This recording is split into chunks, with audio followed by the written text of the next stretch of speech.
What's up YouTube? Shamo Aquatics here, bringing you guys another video. And today I'm going to talk about one of, if not the most frustrating way to lose fish. And I'm talking about when you have a fish in your tank that is acting lethargic and not eating, and those are literally the only two symptoms that the fish is displaying.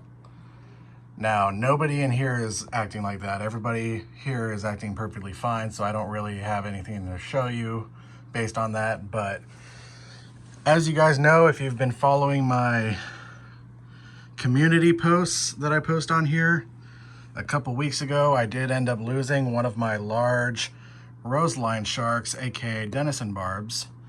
It was my fourth largest one, thankfully not the big dude over here.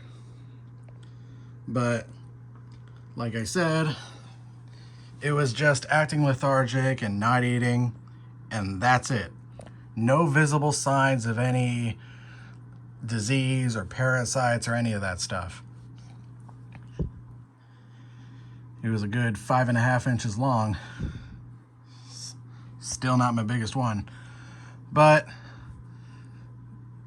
I will say that that is one of the most frustrating ways to lose a fish, is because lethargy and loss of appetite could mean a million different things. Come on, camera, focus.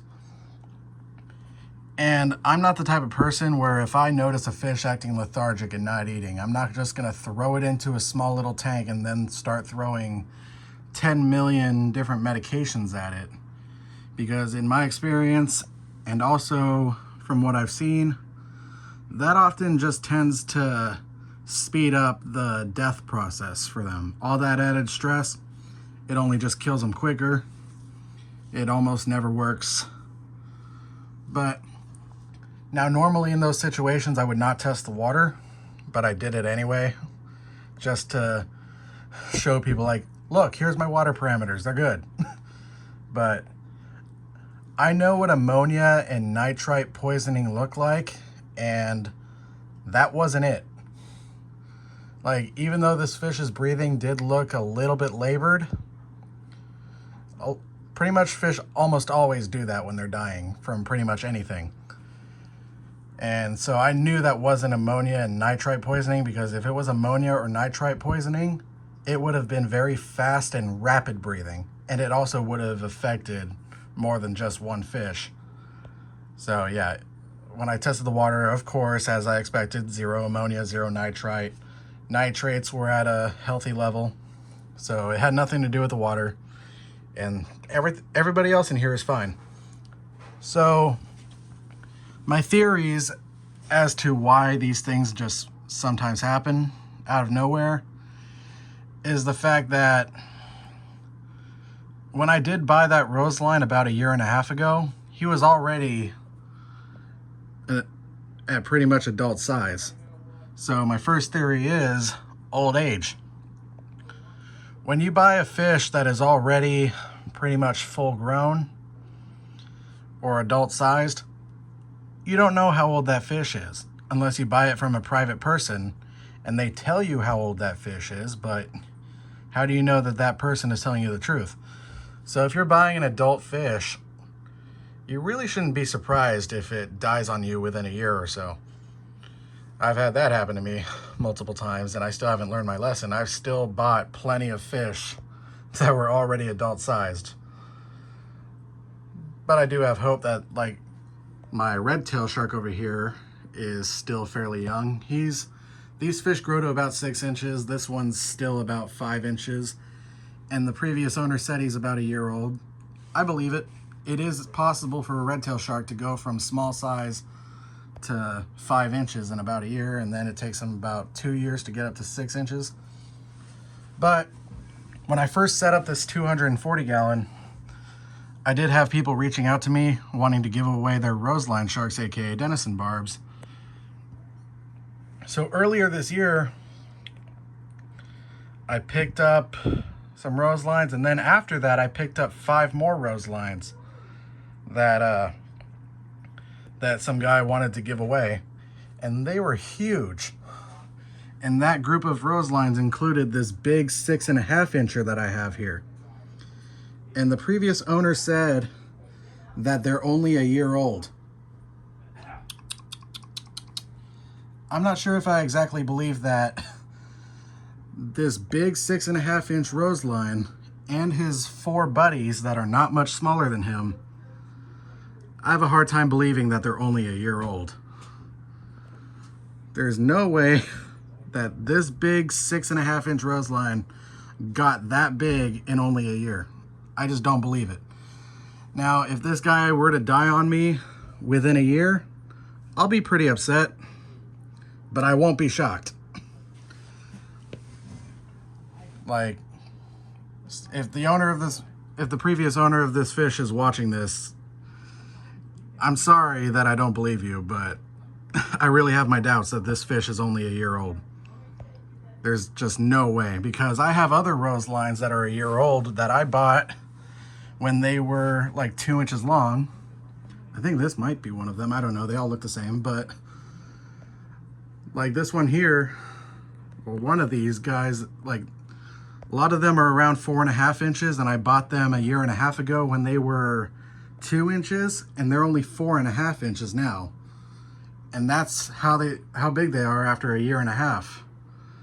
So that's why I pretty much have my doubts that this 6 incher and then this 5.5 incher and then this 6.5 incher are only a year old. I just don't believe it.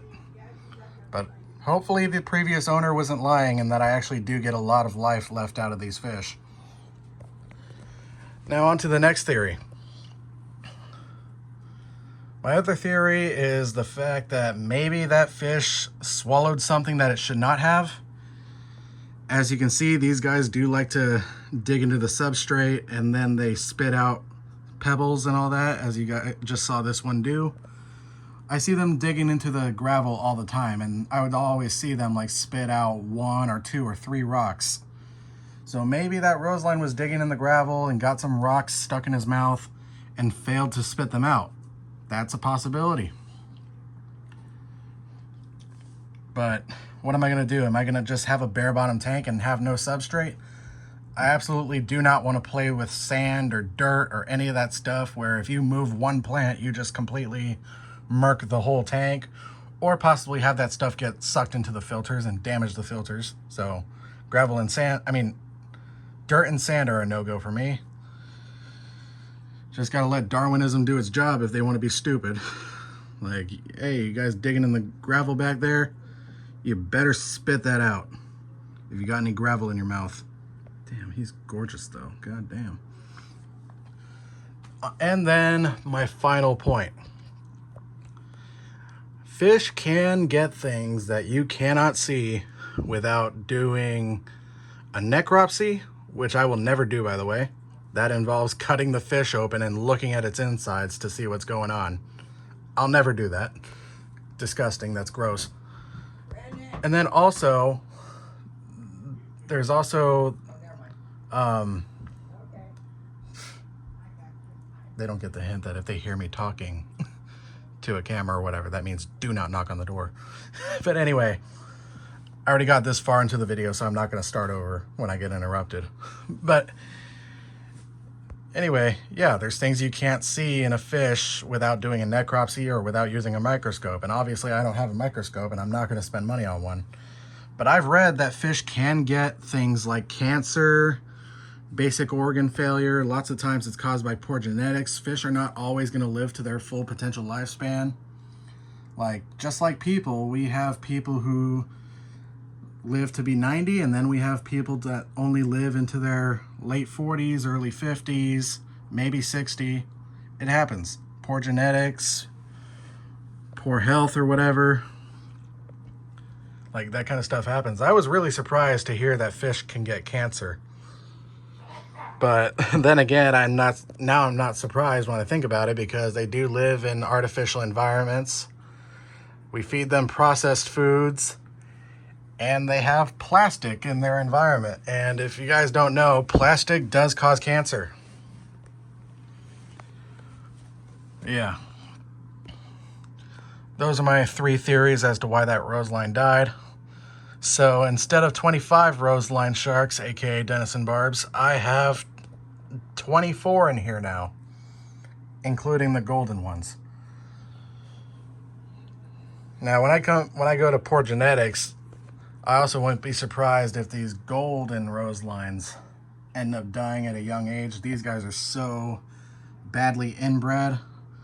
I only bought them to try them out. I most likely will not buy them again because they're overpriced and overrated. I like the original paint job a lot better. But also, back to another point. Another thing that leads me to not believe that the big 6.5-inch roseline and his 4 buddies are not actually only a year old is simply because when I look at this one, now this doesn't happen to all of them, but in my experience, when they start to get like up there in age, like 5 or 6 years old, some of them end up looking like this one. His body is not exactly perfectly straight. It starts to do like a slight arch or whatever. His body definitely has a slight arch to it. And like his color is a little dulled out compared to the rest of them. And there's also the raggediness of the fins. His fins, they do get nipped and they take way longer to heal than most of the other fish in this tank. Now, am I going to separate them? No. Like the roselines, they are part of the barb family. That's what they do. They nip each other. But I notice a lot that this one and a few of the other ones, when they get nipped, they do take a bit longer to heal than all the other ones do. So that also leads me to believe that this guy and Mr. Goliath over here and that one